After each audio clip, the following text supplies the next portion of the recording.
আসসালামু আলাইকুম। কেমন আছেন আপনারা সবাই? আশা করি যে যেখানে আছেন সুস্থ আছেন, ভালো আছেন। আজকে আমাদের ধারাবাহিক ক্লাসগুলোর মধ্যে আমরা আলোচনা করব দৈনন্দিন জীবনে তথ্য ও প্রযুক্তির যে ব্যবহার, এই ব্যবহারের মধ্যে সোশ্যাল নেটওয়ার্কিং, রোবোটিক্স এবং ইন্টারনেটের ব্যবহার নিয়ে। এই টপিকগুলো থেকে অতি গুরুত্বপূর্ণ 5টি এমসিকিউ নিয়ে আমরা আজকে কথা বলবো। আর আমাদের সার্বিক আয়োজনে রয়েছে প্রিসাইজ পাবলিকেশন, যে প্রিসাইজ পাবলিকেশনের সদ্য প্রকাশিত দ্বিতীয় এডিশনের যে এমসিকিউ বইটি আপনাদের প্র্যাকটিসের জন্য অনেক বেশি সহায়ক হবে। এবং সেই এমসিকিউগুলো আমরা কিভাবে সলিউশন করলে বা কিভাবে সলভ করলে আসলে আমরা মূলত অনেকটা বেশি উপকৃত হব, তার কিছু আইডিয়া আসলে এই মানে দেওয়ার জন্য আমরা এই ভিডিও ক্লাসগুলোর আয়োজন করেছি। তাহলে চলুন কথা না বাড়িয়ে আমরা আমাদের মূল ক্লাসে চলে যাই। আমাদের আজকের আয়োজনের টপিকের মধ্যে আমরা প্রথম যে প্রশ্নটা নিয়েছি সেটা হচ্ছে নিচের কোনটি সামঞ্জস্যপূর্ণ নয়। সামঞ্জস্যপূর্ণ নয় তার মানে আসলে একীভূতকরণ হবে না, অনেকটা এইরকম একরকম মিনিং দাঁড় করাবে না। যেমন ফেসবুক, টুইটার, লিঙ্কডইন, এই তিনটা কিন্তু সোশ্যাল নেটওয়ার্কিংয়ের মধ্যে পড়তেছে, বাট উইকিপিডিয়া একটা হচ্ছে তথ্য ভাণ্ডার হিসেবে কাজ করে, যেখানে নানা ধরনের তথ্য আসলে এক জায়গায় পাওয়া যায়। এই তিনটার সাথে আসলে এই উইকিপিডিয়ার কিন্তু আসলে সামঞ্জস্যপূর্ণ না। এই কারণে বলছে নিচের কোনটি সামঞ্জস্যপূর্ণ নয়, এক্ষেত্রে উত্তর হবে কোনটি? উইকিপিডিয়া। কারণ উইকিপিডিয়া সম্পর্কে কম বেশি আমরা সবাই জানি, কিন্তু ধারণা যদি না থাকে তাহলে সেই ক্ষেত্রে কিন্তু প্রবলেম হয়ে যাবে। আচ্ছা, লিঙ্কডইনের ব্যাপারেও কিন্তু আমরা জানি অনেকটা ফেসবুক, টুইটারের মতো, যদিও টুইটার এর মালিকানা চেঞ্জ হওয়ার কারণে টুইটার কিন্তু বর্তমানে এক্স নামে ব্র্যান্ডিং হচ্ছে, রিব্র্যান্ডিং হচ্ছে। আচ্ছা, এরপর দেখেন সোশ্যাল নেটওয়ার্কিং টুইটার কত সালে তৈরি হয়। এই প্রশ্নটা আমরা নিয়েছি ইচ্ছা করি, কারণ যাতে আপনি একটু আপ টু ডেট না থাকলে কিন্তু ঝামেলা হয়ে যাবে।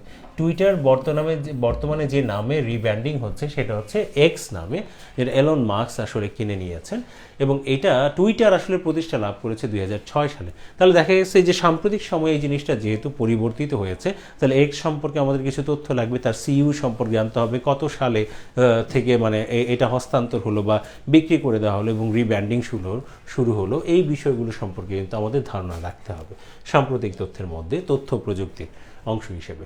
আচ্ছা, এরপরে দেখুন এখানে আছে যে নিচের কোন প্রোটোকলটি, এই যে দেখেন প্রোটোকলটি ইন্টারনেট সংযোগের ক্ষেত্রে সর্বাধিক ব্যবহৃত। এখন ডিভিডি এটা তো আসলে কোনো প্রোটোকল না, এটা মূলত আসলে একটা সেকেন্ডারি আসলে স্টোরেজ ডিভাইস, ভিএলএসআই। এটা মূলত একটা প্রযুক্তি, যে প্রযুক্তির আসলে মাইক্রো প্রসেসর আমরা আপডেট করে থাকি এবং হচ্ছে তৈরি করে থাকি। এবং সিপিইউ এটা তো সেন্ট্রাল প্রসেসিং ইউনিট, তার মানে এটা টিসিপি বা আইপিই হবে। 38তম বিসিএস আসছে, এটা না পারলেও আপনারা দিতে পারতেন। কিন্তু এই টিসিপি বা আইপির বিষয়টা যদি বলি, প্রোটোকল বলতে আসলে কী বোঝানো হয়? প্রোটোকল বলতে বোঝানো হয় এই যে কম্পিউটারের সাথে বিভিন্ন ডিভাইস সংযুক্ত থাকে, তার মধ্যে তথ্য আদান প্রদানের জন্য যে নিয়ম নীতি থাকে, সেই নিয়ম নীতিকে আসলে প্রোটোকল বলি। তার মধ্যে সবচেয়ে জনপ্রিয় হচ্ছে টিসিপি বা আইপি। টিসিপি বা আইপি যেটা করে তথ্য আদান প্রদানের ক্ষেত্রে ডেটাটাকে আপনার যেটা করে, সেই ডেটাটাকে ক্ষুদ্র ক্ষুদ্র অংশে বিভক্ত করে এবং একটা সিকোয়েন্স মেনটেন করে এটা যেখানে পাঠাতে হবে বা যে জায়গায় যাবে সেটা যেতে কতক্ষণ সময় লাগবে, ঠিকমতো ওই জায়গায় পৌঁছাচ্ছে কিনা, এই সকল বিষয়গুলো একটা নিয়মের মধ্যে নিয়ম অনুসরণ করে তারপর আসলে এই কাজগুলো করে থাকে, সেটাই হচ্ছে টিসিপি বা আইপি। ঠিক আছে। তো এটা একটা প্রোটোকল, যে প্রোটোকল আসলে ইন্টারনেট সংযোগের ক্ষেত্রে সর্বাধিকভাবে ব্যবহৃত হচ্ছে। আচ্ছা, আরও অনেক ধরনের প্রোটোকল আছে, তবে এটা সবচেয়ে বেশি বহুল ব্যবহৃত এই ক্ষেত্রে। আচ্ছা, এরপর খেয়াল করেন ইমেল গ্রহণের ক্ষেত্রেও অধিক ব্যবহৃত একটা প্রোটোকল আছে। ঠিক আছে, একটা হচ্ছে পাঠানোর ক্ষেত্রে, আরেকটা হচ্ছে গ্রহণের ক্ষেত্রে, দুটো কিন্তু ভিন্ন বিষয়। গ্রহণ যদি বলে তাহলে এটা হবে POP3, পোস্ট অফিস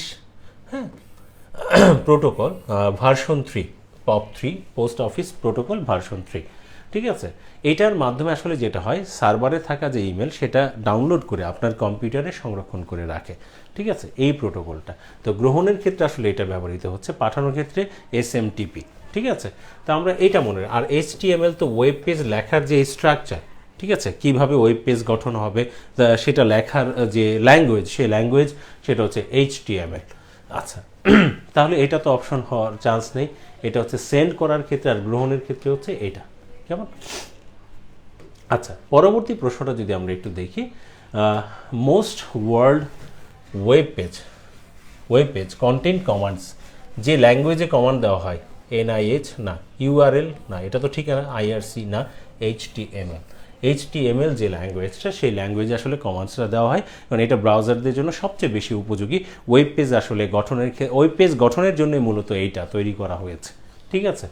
আচ্ছা, তো এইভাবে না আমরা এই সকল জিনিসগুলোকে যদি একটু বিশ্লেষণ করে পড়ি, তাহলে আমাদের পড়াগুলো যখন হয়ে যায় তখন কিন্তু আমরা মোটামুটিভাবে এই জিনিসগুলো কভার করে নিতে পারবো, বিশ্লেষণ করতে পারবো, এবং আমাদের কনসেপ্টটা ক্লিয়ার কি না সেটা আমরা ভুল অপশনগুলো যাচাই বাছাই করার মাধ্যমে বুঝতে পারবো কতটুকু ক্লিয়ার হয়েছে। তো এরই মধ্য দিয়ে আমাদের আসলে ধারাবাহিক যে ক্লাসের আসলে শেষ যে ক্লাসটি সেটি হয়ে গেল। আমরা আমাদের ক্ষুদ্র প্রয়াস থেকে, সীমাবদ্ধতার জায়গা থেকে আমরা প্রায় 30টির মতো আমরা লেকচার ভিডিও আপলোড করেছি। এটা আমাদের এবারের প্রচেষ্টায় হলো। আপনাদের যদি সাড়া থাকে তাহলে আমরা ভবিষ্যতে আমাদের চিন্তাভাবনা আছে প্রতিটি প্রশ্নের ব্যাখ্যা ইনক্লুড করা, প্রতিটি প্রশ্নের ব্যাখ্যার উপর ভিডিও দেওয়া, এগুলো আমরা ভবিষ্যতে ইনক্লুড করব। প্রিসাইজ পাবলিকেশনের সাথেই থাকবেন এবং প্রিসাইজ পাবলিকেশনের বইটি আপনারা ব্যবহার করার চেষ্টা করবেন, প্র্যাকটিস করবেন, ইনশাল্লাহ উপকৃত হবেন।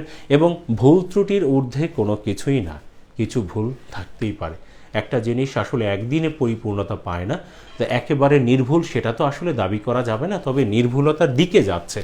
প্রথম ধাপে যে ভুলগুলো হয়েছিল সেই ভুলগুলো সংশোধন করে আমরা দ্বিতীয় ধাপে আরও একটু আপডেট করেছি, এবং ধীরে ধীরে এটা আরও আপডেট হবে। আপনাদের ভালোবাসায় আমরা আরও সামনের দিকে এগিয়ে যাব, এবং একটা সময় পরে কিন্তু এই বইটি একটা পূর্ণতার দিকে বা একটা পূর্ণতা পাবে। আশা করি আপনারা এই সময়টুকু অবশ্যই আমাদের পাশে থাকবেন, ভালো থাকবেন এবং পরামর্শ দিবেন যে আসলে কোন কোন জায়গাগুলোকে সংশোধন করা দরকার, আর কি কি আমরা অ্যাড করতে পারি। আপনাদের সবার জন্য শুভকামনা রইল। আপনারা ভালো করুন, আল্লাহ আপনাদের মঙ্গল করুন। আমার মন থেকে আপনাদের জন্য ভালোবাসা এবং দোয়া রইল। এতদিন আমি আপনাদের সাথে ছিলাম। আমার নাম হচ্ছে মোহাম্মদ নুরুল ইসলাম, পেশাগতভাবে একজন ফ্রিল্যান্স শিক্ষক। আমি বেশ গত 5-6 বছর যাবৎ BCS প্ল্যাটফর্মের সাথে যুক্ত আছি। বেশ কিছু কোচিং সেন্টারে আমি পড়িয়েছি, BCS কনফিডেন্স, ওরাকল, কনফার্ম, এবং সর্বশেষ সিনিয়র ফ্যাকাল্টি হিসেবে ছিলাম BCS অদিতিতে, এবং বর্তমানে ফ্রিল্যান্স শিক্ষক হিসেবে আছি। এবং